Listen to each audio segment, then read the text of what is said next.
Bueno, vamos a hablar de lo que está sucediendo en Latinoamérica. Algunos hablan de vientos de cambio, de la vuelta de los populismos, ya están hablando de neopopulismos o neosocialismos. Todo esto a colación de que a principios de los 2000, luego de la caída de los gobiernos liberales o neoliberales, de centro derecha o derecha, comienza una nueva etapa con Hugo Chávez, con Lula, con Lugo en Paraguay, etcétera, que se dan a llamar socialismos del siglo XXI. Bueno, ahora estamos, parece en otra ola, donde están venciendo candidatos desde el centro hacia la izquierda. Este es el caso de Gustavo Petro que ha ganado el balotaje en Colombia, se impuso con el 50,88% de los votos a Rodolfo Hernández, un candidato derechista que alcanzó el 46,85%. Rodolfo Hernández, bueno, un hombre acaudalado que la verdad no pudo hacerle partido, si bien se unificó todo el voto de la derecha y la centro derecha con él, no pudo hacerle partido a Gustavo Petro. Para que nos ilustre más sobre lo que está pasando en Colombia, vamos a hablar con José Leonardo Botero Martínez, que es candidato a doctor en estudios internacionales en paz, conflictos y desarrollo, y también integrante del Pacto Histórico por el Movimiento Social y Político Colombia Solidaria. ¿Cómo estás, José? Buenos días. Hola, buenos días, ¿cómo están? Muchísimas gracias por la invitación. Gracias por atendernos. Vos estás circunstancialmente en Buenos Aires, pero te volvés en los próximos días, tengo entendido, ¿no? Sí, he pasado una temporada en Argentina, estuve en Rosario haciendo una pasantía de mi doctorado con la Universidad Nacional de Rosario Ujú. y ahora estoy preparándome para regresar. El próximo sábado retorno a Bogotá. Bien, bien, te puedo tratar de vos, ¿no? Porque en Colombia mezclan el vos y el usted, entonces por ahí uno no sabe, no hay problema, digamos. Sí, no hay problema, no hay problema. Acá es el vos de amigo, el vos de amigo, digamos. Bueno, Sí, sí, no hay problema. ¿cómo analizás esto que está viviendo Colombia y otros lugares de Latinoamérica también? ¿Estamos en presencia de algo nuevo? Eh, ¿En qué estamos viviendo principalmente? Bueno, partiendo desde lo que sucedió en Colombia, lo primero que se puede decir es que eh, Gustavo Petro representa el, como el cambio que estaban exigiendo desde hace muchos años, no solo los movimientos sociales, sino la Colombia profunda. Realmente Gustavo Petro llega a la presidencia gracias a la periferia, Ujú. aquellos que para la derecha o para el gobierno o los gobiernos que han estado en Colombia poco han contado. Una de las principales características de estas elecciones es que campesinos, indígenas, afros, de su río, de los ríos, de lugares muy apartados, salieron a votar. De hecho, junto con esta población, los jóvenes y las mujeres también se unieron y le dieron el triunfo a Gustavo Petro.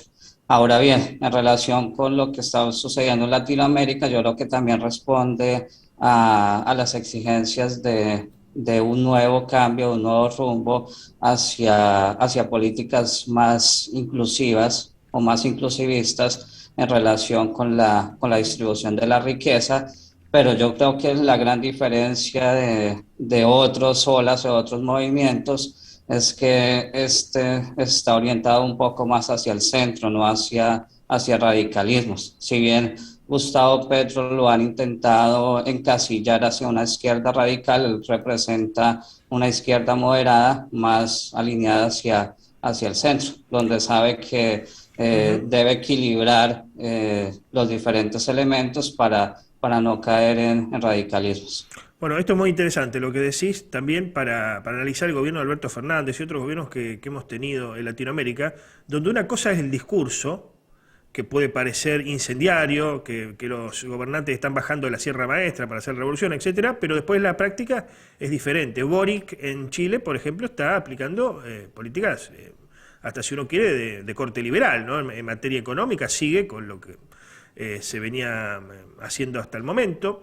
Eh, ¿Va a ser en la práctica Petro un presidente populista, un presidente, ¿cómo podemos decir? De estos neopopulismos, de estos presidentes con una retórica así popular, incluso demagógica, llaman algunos, o no? Petro va a ser un presidente que va a escuchar a la gente y creo que este es un elemento muy importante en relación con todos los otros gobiernos que ha tenido el país.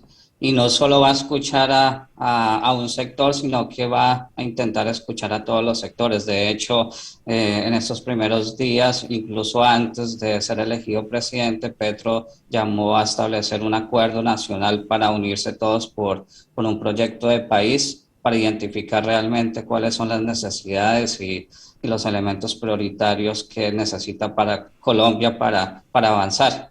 Claro. Y otro elemento supremamente importante que lo dijo en su discurso una vez ganó, que no va a ser un gobierno de venganza. Es decir, que él sabe que necesita establecer consensos con todos los referentes, con todas las fuerzas políticas, incluyendo el uribismo, porque si no vamos a seguir en esa misma lógica de polarización, de división que nos ha caracterizado en las últimas décadas y que no permite avanzar hacia adelante, hacia nuevos referentes. Y de allí que también es importante destacar que, como lo bien manifiesta el presidente electo Gustavo Petro, él no solo va a gobernar para esos 11 millones que le dieron la presidencia, sino que tiene que gobernar para 50 millones de colombianos que buscan pues que las cosas mejoren en todos los sentidos. Claro. Partamos del hecho que Colombia es uno de los países más desiguales de América Latina y del mundo, Ujú. entonces lo que va a buscar Petro es intentar o dar los primeros pasos para lograr que esa desigualdad se reduzca. Tampoco se Ujú. va a cambiar las cosas de la noche a la mañana. Se hablaba de, bueno, su pasado guerrillero. Es como, para ponerlo en contexto, es como si acá en la Argentina Mario Eduardo Firmenich, bueno, Santucho murió en su momento en combate, o Bacanar Baja o el que fuere, perdía, fuera presidente, no llegara a la presidencia. Tuvo un pasado guerrillero e incluso algunos lo relacionan con lo que fue la toma al Palacio de Justicia, una toma sangrienta, ¿no? Donde hubo muchos muertos, jueces muertos en 1985. ¿Cuánto de eso hay de verdad y cuánto de eso hay de mentira?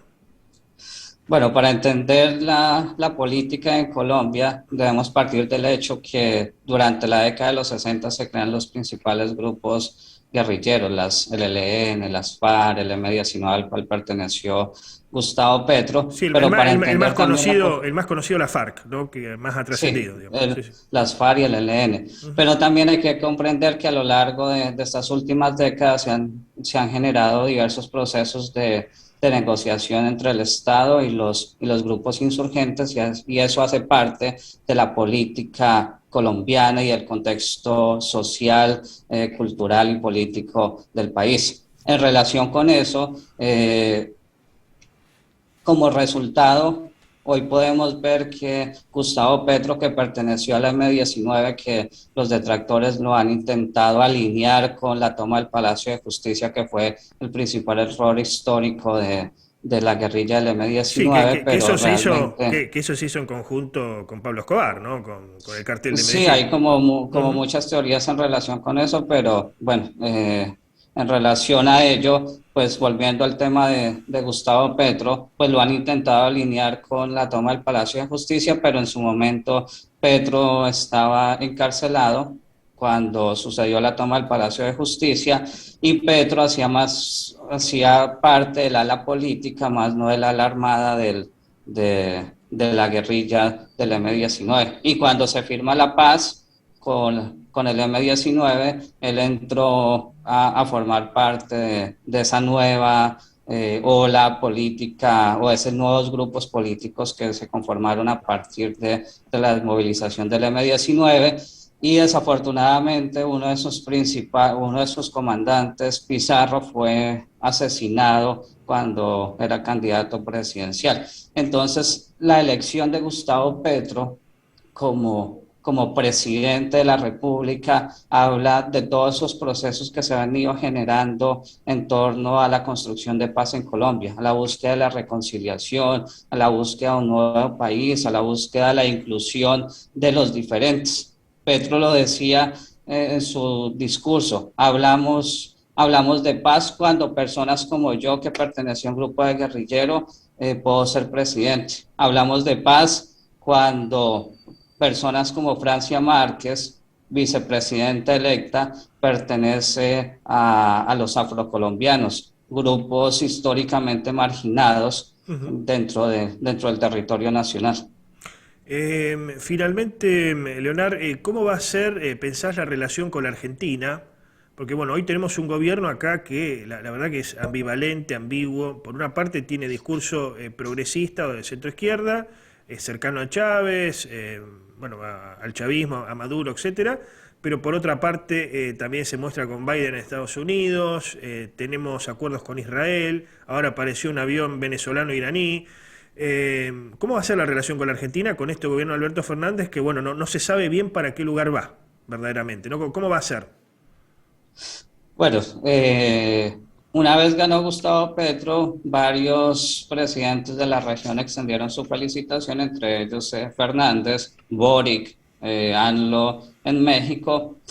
Y yo creo que Petro va a intentar liderar un frente latinoamericano donde va a buscar mayor integración, y él está apostando por la transición energética para dejar las dependencias, por ejemplo, el petróleo y a otro tipo de minerales, y además quiere como liderar un proceso en relación con la protección de la Amazonía. Allí, ¿cómo entraría Argentina? Yo creo que Petro debe dialogar con todos.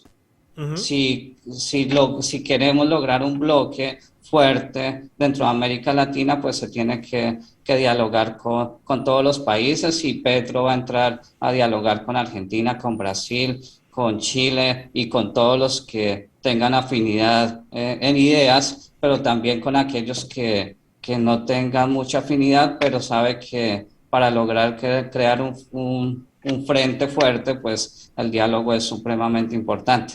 De allí a la práctica, pues va a ser, pues no te podría decir efectivamente cómo va a ser esa ruta, pero inicialmente sería como por esas dos vías: un diálogo orientado hacia la protección del medio ambiente en relación, por ejemplo, con la Amazonía, y un segundo orientado hacia una transición energética no solo en Colombia, sino impulsar una transición energética en toda América Latina, que yo creo que va a ser una de las grandes apuestas de este gobierno.